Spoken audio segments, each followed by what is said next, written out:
یہ میرا کلام ذرا بڑوں سے ہے، بڑوں سے۔ ابا جی کو چاہیے بچہ جتنی غلطی کرے نا اتنا ہی ڈانٹے، وہ پھر 6 ہفتے نہ ڈانٹنا شروع کر دے۔ استاد صاحب کو چاہیے کہ جتنی بچے کی کمزوری ہے نا، مجھے پتہ ہے سب سے زیادہ کس بات سے تکلیف ہوتی ہے، آپ کے بچے نے غلطی کی ہے، آپ اپنے بچے کو ڈانٹ لیں، سمجھا لیں، آپ کسی اور کے سامنے اس کی تذلیل کبھی نہ کریں، یہ زیادتی والی بات ہے۔ آپ اسے رسوا نہ کریں، بتائیں کسی ایسے شخص کو جس سے آپ کو امید ہے کہ آپ کو مشورہ دے گا یا اسے سمجھائے گا، لیکن گلی گلی کھڑے ہو کے اپنے آپ کو مظلوم ثابت کرنے کے لیے اس کی توہین نہ کریں، یہ انداز درست نہیں ہے۔ اس سے بچوں کی انسلٹ ہوتی ہے، وہ کمزور پڑ جاتے ہیں، ہر جگہ رونا رونا میرے بچے اچھے نہیں، میں بڑا پریشان۔ کیا بات کر رہے ہیں آپ؟ یہ بچہ تو آپ کی کمائی ہے، اساس ہے، حسن ہے، نسل ہے، اصل ہے، اور اس قدر زیادہ تکلیف دینا، جگہ جگہ شکایتیں، جگہ جگہ باتیں۔ ہمارے بچے ہمارے ہیں نا، تو ان کی عزت کس کی ہے؟ کیوں ہم گلی گلی اپنے بچوں کی رسوائی کرتے ہیں؟ کیوں کمزوریاں؟ اور جن کو ہم خیر خواہ سمجھ کے بتا رہے ہوتے ہیں نا، وہ آگے جا کے مزے لے لے کے بتاتے ہیں۔ تو نقصان کس کا ہوا؟ ہمارا، ہمارے قبیلے کا، ہمارے گھر کا۔ یہ دیکھیے ذرا، حضرت عمر رضی اللہ تعالیٰ عنہ مزاج کے لحاظ سے سخت ہیں۔ ایک نوجوان آیا، اس نے آ کے رونا۔ یہ پہلو آپ نے ضرور یاد رکھنا ہے میرے سیدنا فاروق اعظم کا، ہمارے امام، ہمارے قائد، ہمارے لیڈر، رہنما، مقتدا حضرت فاروق اعظم رضی اللہ عنہ۔ یہ انداز ضرور یاد رکھیے گا۔ حضرت عمر فاروق کا یہ طبقات ابن سعد میں موجود ہے۔ نوجوان آیا اور آ کے رو ہی پڑا۔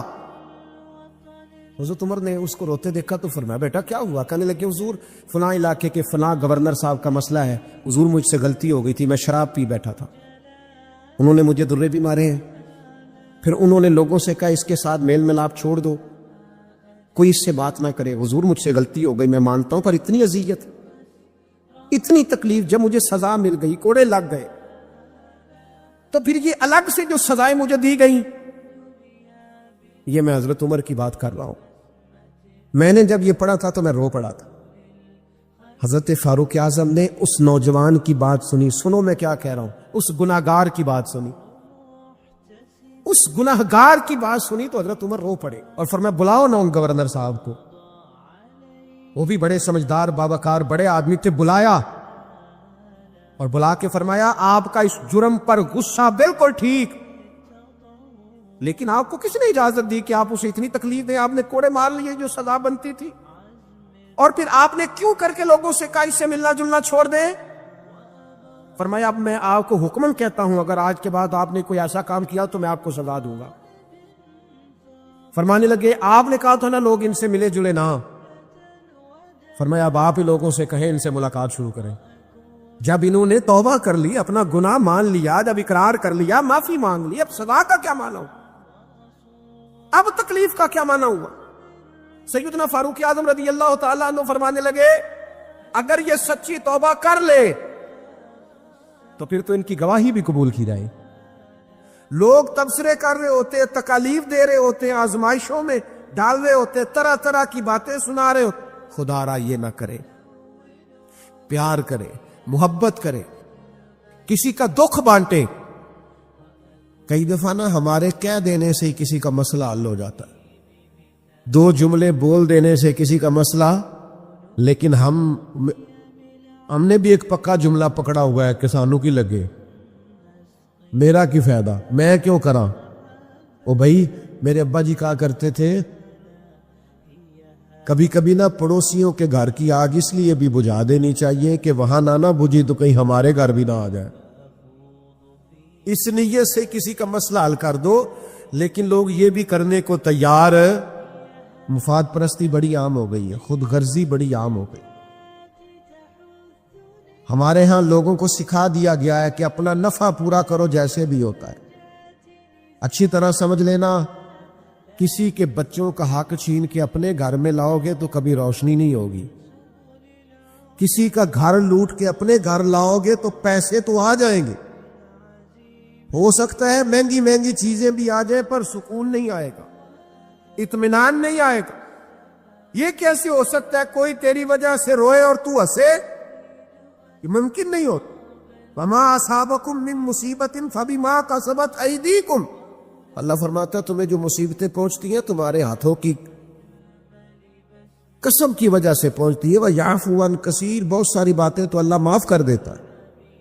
میرے عزیز تھوڑا سا نہ دیکھیں کہ ہم کسی کی تکلیف میں کتنی آسانی کر سکتے ہیں، اس کی پریشانی کو کتنا دور کر سکتے ہیں۔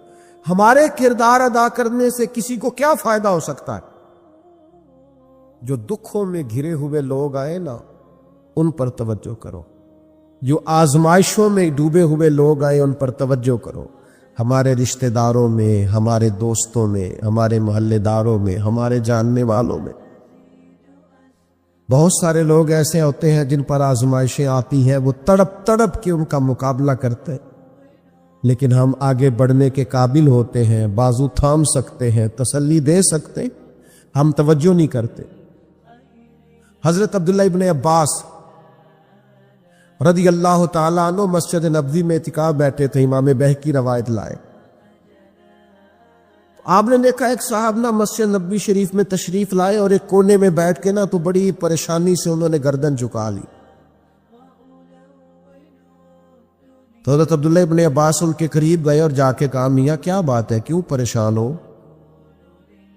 تو اس بیچارے کی آنکھوں میں آنسو آ گئے، رو کے کہنے لگے مقروض ہوں، ایک وعدہ کر لیا تھا کہ آج پیسے لوٹاؤں گا، آج میرے پاس رقم نہیں بنی، اب وہ صاحب آئیں گے اور پھر مجھے سخت جملوں سے نوازیں گے۔ تکلیف میں وہ مقروض بیچارہ قیدی ہوتا ہے۔ فوراً حضرت عبداللہ ابن عباس حضور علیہ السلام کے چچا کے صاحبزادے میرے کریم محبوب کے عظیم صحابی حضرت عبداللہ ابن عباس فرمانے لگے میں اگر چلوں تو تیرا مسئلہ حل ہوتا ہے؟ میں کہا حضور کمال ہو جائے گی۔ تو ایک منٹ نہیں لگایا، حضرت عبداللہ ابن عباس مسجد سے نکلے، جوتے پہن لی، جلدی سے وہ سائل بولنے کہنے لگے حضور رکیے گا رکیے گا، شاید آپ کو یاد نہیں رہا آپ اعتکاف میں تھے، شاید آپ بھول گئے، آپ اعتکاف بیٹھے ہوئے۔ تو اب حضرت عبداللہ ابن عباس کی آنکھوں میں آنسو آئے، فرمانے لگے میں بھولا نہیں، مجھے یاد ہے، مجھے اعتکاف یاد ہے۔ اور پھر حضور کی قبر نور کی طرف اشارہ کر کے کہنے لگے ابھی زیادہ دیر نہیں ہوئی کہ میں نے اس مزار میں آرام فرما محبوب سے خود سنا ہے کہ جو کسی بھائی کی مشکل میں اس کے لیے آسانی کر دے گا اللہ 10 اعتکاف کرنے سے زیادہ ثواب عطا کرے گا۔ تو ایک کا ثواب لوں کہ 10 کا لوں؟ میں تیرے ساتھ چلتا ہوں تاکہ مجھے بڑے اعتکاف کا ثواب ملے۔ یہ وہ تعلیمات ہیں جو نبی کریم نے عطا کی ہیں، یہ وہ تعلیمات ہیں۔ اتنی بڑی تعداد میں آپ آئے ہیں، اتنے سارے لوگوں میں سے اگر ہم چند بھی بدل جائیں کہ آج کے بعد ہم اپنا رویہ بدلیں گے، لب و لہجہ بدلیں گے، انداز بدلیں گے، ہم اپنے ذاتی اخراجات کو تھوڑا سا کم کریں گے۔ آج کل مسئلہ ضروریات کا نہیں، خواہشات کا ہے۔ کھانا تو سب کیا چلتا ہے، لیکن مسئلہ یہ ہے کہ اچھا کھانا پکا ہوئے بھی ہو تو رات کو فاسٹ فوڈ کھانا ہے، کپڑے بہترین ہیں، پھٹے نہیں، کچھ بھی نہیں، لیکن یہ کہ ڈیزائن بدل گیا ہے، لیکن یہ کہ میں پہلے بھی پہن کے فلاں جگہ پہ گیا تھا، لیکن یہ کہ وہ کیا کہے گا کہ اس کے پاس ایک ہی جوتے ہیں، ساری زندگی بندے راضی کرنے پہ لگا دی اور وہ پھر راضی نہیں ہوئے۔ کچھ ٹائم لگا رب رسول کو راضی کرنے پر، کچھ دیر کے لیے اللہ کی رضا والے کام بھی کر، تو تھک گیا ہے بندوں کو مطمئن کرتے کرتے، کچھ نہیں بنا۔ کچھ لوگوں کو شوق ہوتا ہے نا میں مشہور ہو جاؤں، میرا نام ہو جائے، تو آپ جتنی مرضی تصویریں کھینچ لیں نہیں مشہور ہو سکتے، یہ تبھی ہوگا جب کریم چاہے گا۔ ان الذین آمنوا وعملوا الصالحات سیجعل لهم الرحمن ودا، رب کہتا ہے جو ایمان لانے کے بعد نیک عمل کریں گے میں لوگوں کے دلوں میں محبت پیدا کر دوں گا۔ یہ کوئی وجہ ہوتی ہے، یہ کوئی حکمت ہوتی، یہ کوئی سبب ہوتا ہے۔ اللہ تعالیٰ ہمیں معاف کرے اور ہمارے حال پہ رحم کرے، ہم اس کے بڑے عاجز بندے ہیں، لیکن لوگوں سے نہ عزتیں چاہیں، ایسے کام نہ کریں۔ آج کل آپ یقین کریں بعض وضعدار لوگ بھی سوشل میڈیا پہ وہ حرکتیں کرتے ہیں مشہور ہونے کے لیے جو چہرہ دیکھ کے لگتا ہے کہ یار تجھے تو یہ زیبا نہیں تھا، تجھے تو یہ نہیں کرنا چاہیے تھا۔ خدا مجھے ایسی خدائی نہ دے کہ اپنے سوا کچھ دکھائی نہ دے۔ اپنے آپ کو بدلنا، اپنے اندر تبدیلی، ایسا ہونا چاہیے، مومن کی شان ہونی چاہیے کہ وہ کبھی کسی دکھی کو دیکھے تو اسے دکھ ہو، کسی آزمائش والے کو دیکھے تو اسے پریشانی ہو۔ مومن کا دل نرم ہونا چاہیے، وہ کسی شخص کی طرف دیکھے تو اسے احساس پیدا ہو۔ یہ کیا بات ہوئی کہ وہ جناب ساری آزمائشیں دیکھتا رہے، دکھ دیکھتا رہے اور اپنی موج میں بھی لگا رہے۔ تھوڑا سا دیکھیں، قبیلہ مدر کے کچھ لوگ نا، یہ نسائی شریف میں حدیث موجود ہے، قبیلہ مدر کے کچھ لوگ حضور کی بارگاہ میں آئے تھے، ان کے بدن پہ کپڑے بھی زیادہ نہیں تھے، پیروں میں جوتے بھی نہیں تھے، اور بھوک سے بھی ان کی بڑی بری حالت تھی۔ تو صحابہ فرماتے ہیں ان کے چہرے دیکھ کر نبی کریم پریشان ہو، ان دکھیوں کو دیکھ کر۔ میں آپ کو ذمہ داری سے کہتا ہوں، ہم دکھیوں کو دیکھ کر دکھی نہیں ہوتے، ہم تھوڑی دیر تبصرہ کرتے ہیں، ہم کہتے ہیں یہ میری مان لیتا تو ٹھیک رہتا، بجائے اشک شوئی کرنے کے تبصرہ کرتے، انٹرویو کرتے، بار بار بیک گراؤنڈ کی طرف معاذ اللہ بھاگتے، یہ ڈھونڈو تلاش کرو مسئلہ کیا ہے۔ کہتے ہیں حضور نے ان کو دیکھا تو نبی پاک پریشان ہو گئے، اور پھر حضور اندر تشریف لے گئے، پھر باہر آئے اور کریم نے فرمایا بلال اذان پڑھو۔ حضرت بلال نے اذان دی، نبی کریم نے جماعت کرائی، پھر حضور نے خطبہ دیا، اور پھر صحابہ کی توجہ دلائی کہ اپنے بھائیوں کی مدد کرو، ان کے ساتھ تعاون کرو، آگے بڑھو۔ پھر کوئی اشرفیوں کی تھیلی لایا، کوئی کھانا لایا، یہ سیاستہ کی روایت عرض کر رہا، کوئی کمبل لایا، کوئی شہد لایا، کوئی سرکہ لایا۔ حدیث کے لفظ یہ ہے کہ وہ غریب جب کھانا لے کر، چیزیں پا کر وہ غریب خوش ہو گئے تو میرے نبی پاک کا چہرہ بھی خوشی سے جگمگا اٹھا، حضور بھی راضی ہو گئے کہ ان غریبوں کا بھلا ہو گیا، ان کے لیے آسانی ہوگی۔ بھائی آپ اشک شوئی کر کے خوش ہو، دکھوں کا مداوا کر کے راضی ہو، ہم گردنیں جھکا کے راضی ہوتے ہیں۔ ہم کہتے ہیں پھر پتہ لگا سنا کیتیاں سنا معذرتا میرے کو لو، پھر اتنے منگیاں سنا معافیاں، یہ کوئی مزے کی بات ہے؟ یہ کوئی لطف کی بات ہے؟ گردنیں جھکا کے خوش ہو رہے۔ حضور کے سامنے تو جب قریش مکہ نے فتح مکہ کے دن گردنیں جھکا دی تھی نا، اس دن بھی میرے کریم نے فرمایا تھا جاؤ تم سے دوسری بات ہی کوئی نہیں کرنی، تمہارے ظلموں کا کوئی صفحہ الٹنا ہی نہیں، جاؤ میں نے تمہیں معاف کیا۔ تو یاد رکھیے گا کہ اللہ تبارک و تعالیٰ نے نبی پاک علیہ الصلوۃ والسلام کو اس دور میں مبعوث فرمایا جب چاروں طرف آزمائش تھی، گھٹن تھی، پریشانی تھی، تکلیف تھی، لوگ بہت سخت آزمائش کا شکار تھے۔ تو ظاہر ہے بڑی جلدی تو انہوں نے ٹھیک ہونا نہیں تھا، بڑی جلدی تو ساری چیزیں بدل نہیں جایا کرتی۔ تو اللہ تعالیٰ نے نا پھر اپنے نبی کو بڑی عظیم شان عطا فرمائی، اور ایک مقام پہ قرآن مجید نے ارشاد فرمایا کہ فَبِمَا رَحْمَةٍ مِّنَ اللَّهِ لِنْتَ لَهُمْ، اے محبوب اللہ کا کیسا فضل ہوا، رب کی کیسی مہربانی ہوئی کہ آپ اپنے غلاموں کے لیے نرم دل ہو گئے۔ وَلَوْ كُنْتَ فَظًّا غَلِيظَ الْقَلْبِ، اگر آپ تند مزاج ہوتے، سخت دل ہوتے، اگر تند مزاج اور سخت دل ہوتے، لَانْفَضُّوا مِنْ حَوْلِكَ، تو یہ آپ کے گرد سے پریشان ہو کر بکھر جاتے۔ آپ کے مزاج کے اندر، آپ کی طبیعت کے اندر جو اللہ نے نرمی رکھی ہے، آپ کے دل کے اندر جو دوسروں کے لیے درد رکھا ہے، آپ کی طبیعت کے اندر جو دوسروں کے لیے احساس رکھا ہے۔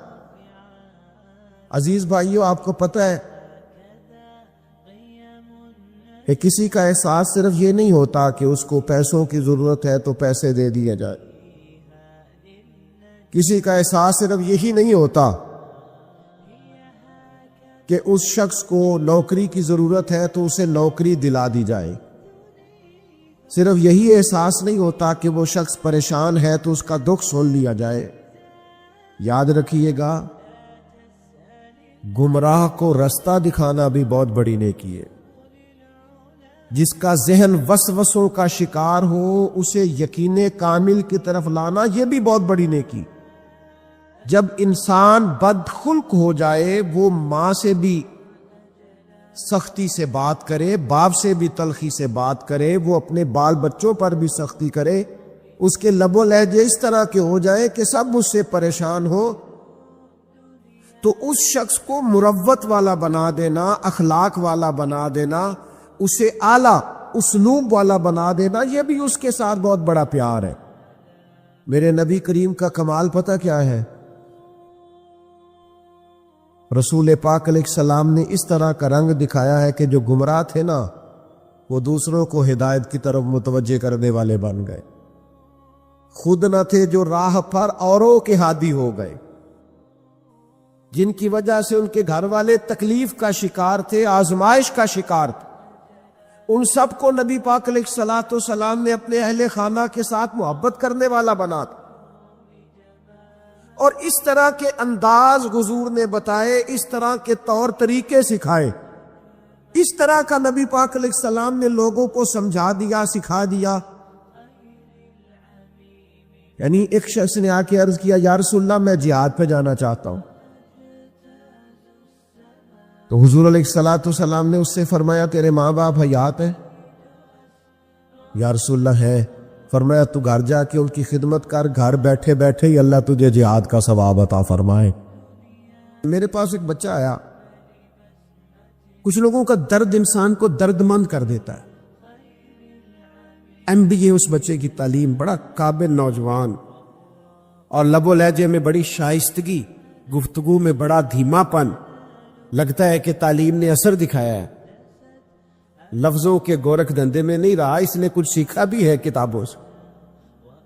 اس نے ایک مسئلہ پوچھا، کہنے لگا اگر کوئی والد ساری جائیداد اپنی بیوی کے نام کرا دے تو اولاد کے لیے کیا حکم ہے اس میں؟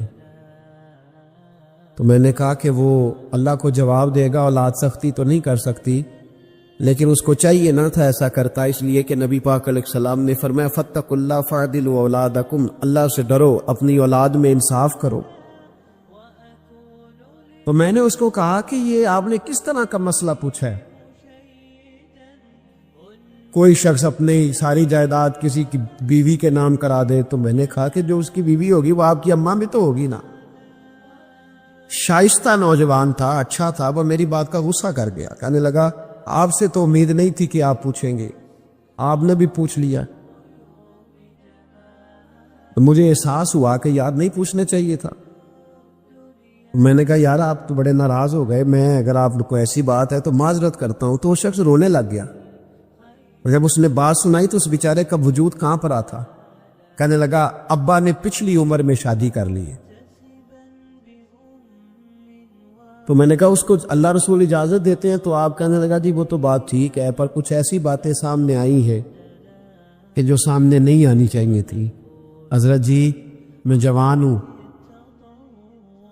میں 10-12 لوگوں میں اٹھتا بیٹھتا ہوں، میرے والد کی بات کھلی ہے، اور پتہ نہیں کیا معاملہ تھا، پہلے بڑا کچھ نام کرا کہ اس نے نکاح کیا ہے، پر اب میں کدھر جاؤں؟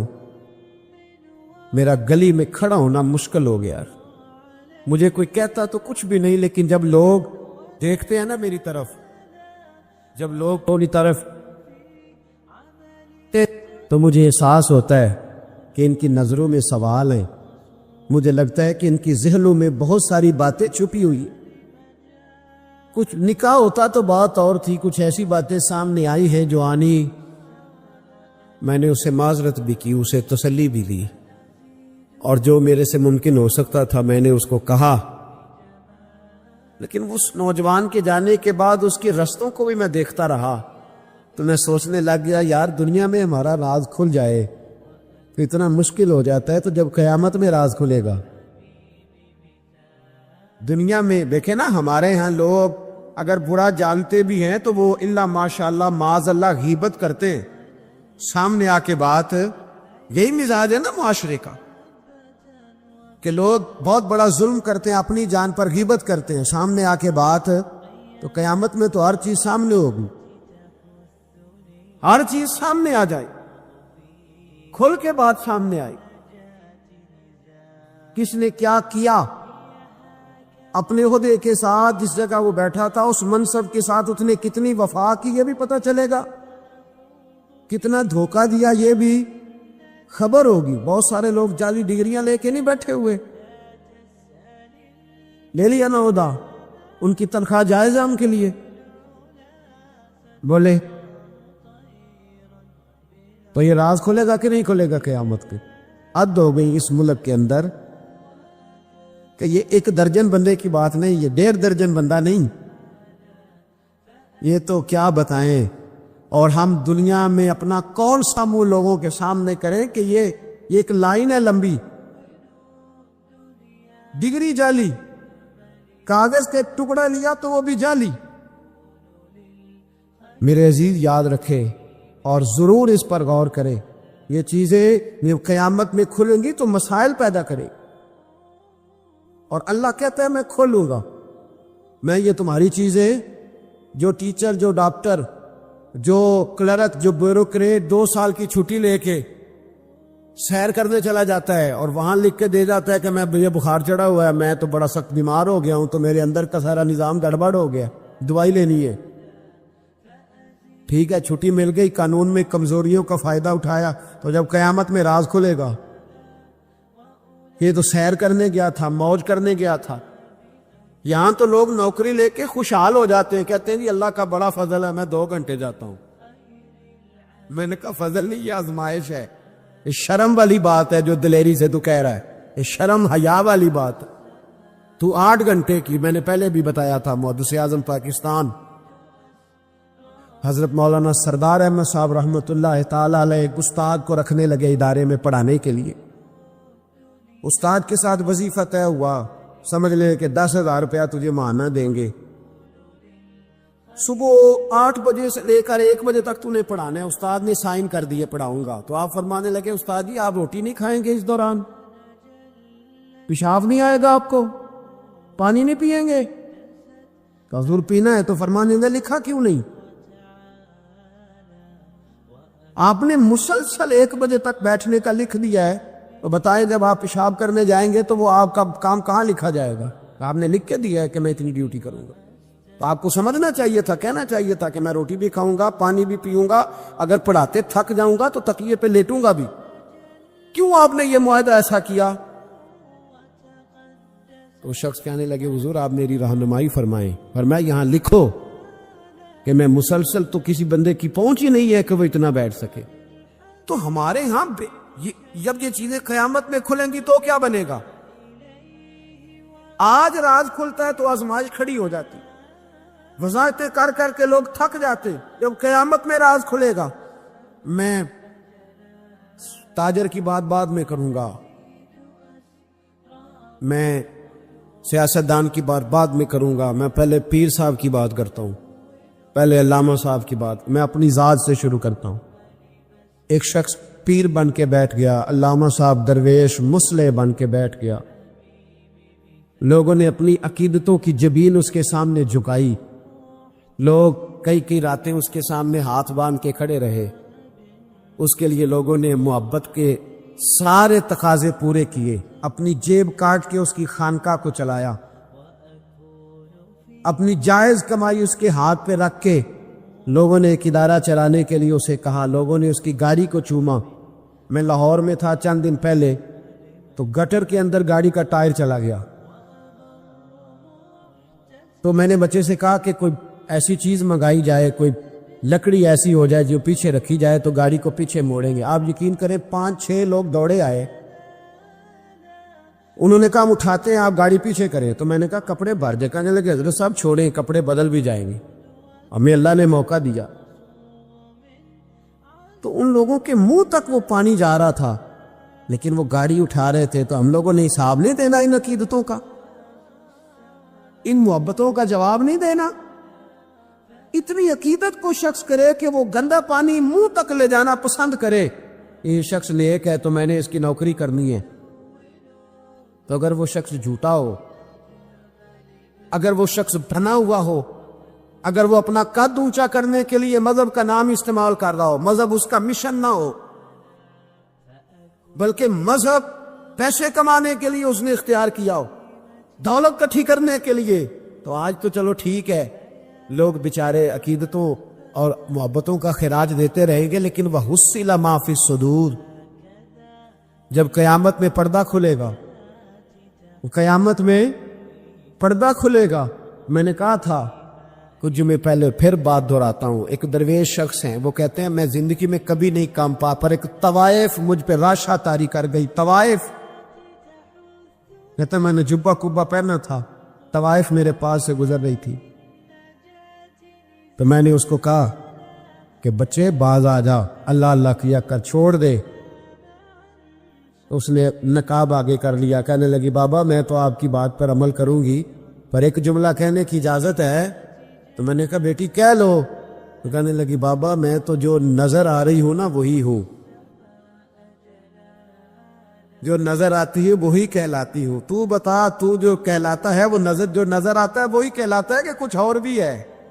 تو کہلاتا کچھ ہے اور بنا ہوا ہے کچھ اور، تو بھی دیکھ کے تو وہی ہے جو تو کہلاتا ہے۔ کیا حساب نہیں دینا لوگوں نے؟ باہر نہیں آئیں گی یہ ساری چیزیں؟ اتنا بڑا دھوکہ، اور کوئی چیز نہیں ملی استعمال کرنے کو۔ جب الیکشن آیا تو اسلام زندہ باد،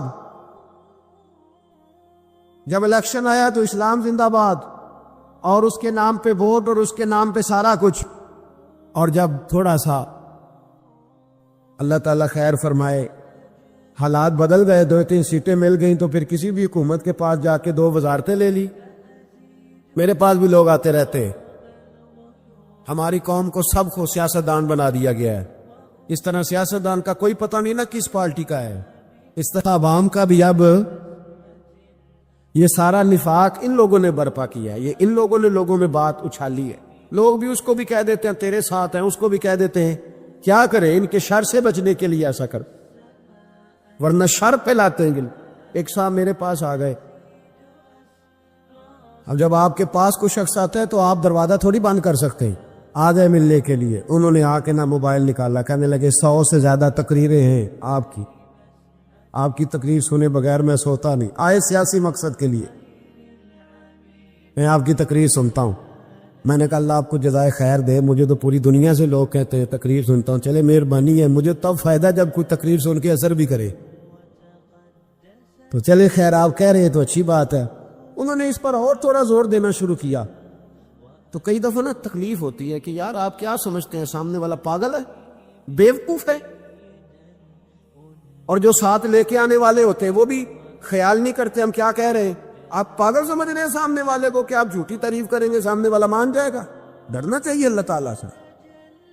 یہ بڑی تقریر، آپ وہ جو آپ نے ایک موقع پہ کہا تھا، میں نے اسے کہا، میں نے کہا صاحب آپ نے 10 دفعہ کہا ہے تو میں نے سن لیا ہے، لیکن مجھے 1% بھی خوشی نہیں کہ آپ مجھے سنتے، یہ کام آپ الیکشن کے بعد آ کے میرے ساتھ کرتے ہو تو مجھے بڑی خوشی ہوتی، مجھے تسلی ہوتی کہ آپ واقعی مجھے سنتے ہیں۔ یہ کیا بات ہوئی؟ پتہ نہیں اب آپ کس کس کو جا کے یہ کہیں گے، کس کس کے ساتھ آپ یہ زاویہ نگاہ لگائیں گے، جو تجھے دیکھ کے پھر کسی اور کو بھی دیکھے، جو تجھے دیکھ کے پھر کسی اور کو بھی دیکھے، تماشائی ہے وہ، طالب دیدار نہیں۔ تو میں نے کہا آپ تماشائی بن کے نہ آئے، مہربانی فرمائیں، جائیں کہیں اور جا کے، کیا سمجھا لوگوں نے، جس طرح کا موڈ آئے گا جس کے ساتھ آپ جائیں گے۔ اب تو اتنا ماحول عجیب ہو گیا، پہلے کو کسی بزرگ سے ملتا تھا نا، کسی کو نیک سمجھ کے تو کہتا تھا حضرت میرے لیے دعا کرنا، اب کو ملتا ہے تو کہتا ہے حضرت یہ اونا دیکھا جے تہاڈی سیلفی لینی ہے۔ یہ کون سا دین؟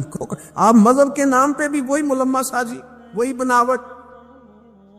تو جب راز کھلے گا، وَحُصِّلَ مَا فِي الصُّدُورِ، جب سینوں کی چیزیں باہر آئی، میں کہتا ہوں آج راز کھل جائے، مشکل ہو جاتا ہے، لوگ وضاحتیں دیتے پھرتے، جب قیامت میں راز کھلیں گے سب سے پہلے دیندار شخص کو دیکھنا چاہیے. میرے نبی پاک علیہ السلام نے فرمایا سب سے پہلے جہنم میں ریاکار عالم دین کو ڈالا جائے گا. عالم کو سب سے پہلے دوزخ میں ڈالا جائے گا، اس لیے کہ اس نے اپنا قد اونچا کرنے کے لیے دین کو ٹشو پیپر بنایا. حضور غوث اعظم رضی اللہ تعالیٰ عنہ کے والد کا مشہور واقعہ ہے کہ بھوک لگی تھی تو دریا میں بہتا ہوا سیب کھا لیا تھا. سیب کھا لیا غوث اعظم کے والد نے، تو پھر کہنے لگے اوہو یہ میں نے کیا کیا. جس سمت سے وہ سیب آیا تھا وہاں جانے لگے. وہاں ایک باغ تھا، پیچھے جا کے ٹہنیاں جھکی ہوئی تھی، تو یہاں سے سیب آیا. باغ کے مالک بھی بزرگ تھے، ان سے جا کے کہا غلطی سے کھا لی جائے، معافی مل جائے. انہوں نے کہا معافی اتنی جلدی نہیں ملتی. کیسے ملے گی؟ فرمایا 12 سال مالی بن کے میرے باغ کی نوکری کر. تو خدمت کرنے لگے تو حضور غوث اعظم کے نانا جی کہتے ہیں بچہ مجھے بھا گیا. کہنے لگے حضور چلے معاف کر دے اب. تو کہا معافی نہیں ملے گی، میری ایک بیٹی ہے آنکھوں سے اندھی ہے، آنکھوں سے اندھی، کانوں سے بہری، زبان سے گونگی اور پیروں سے لنگڑی، اس سے نکاح کر پھر معافی ملے گی. کھایا کیا؟ ایک سیب. تو حضور غوث اعظم رضی اللہ تعالیٰ عنہ کے والد کہنے لگے مجھے گوارا ہے، آپ کر دیں نکاح، پر وعدہ کریں مجھے معاف کر دیں گے نا.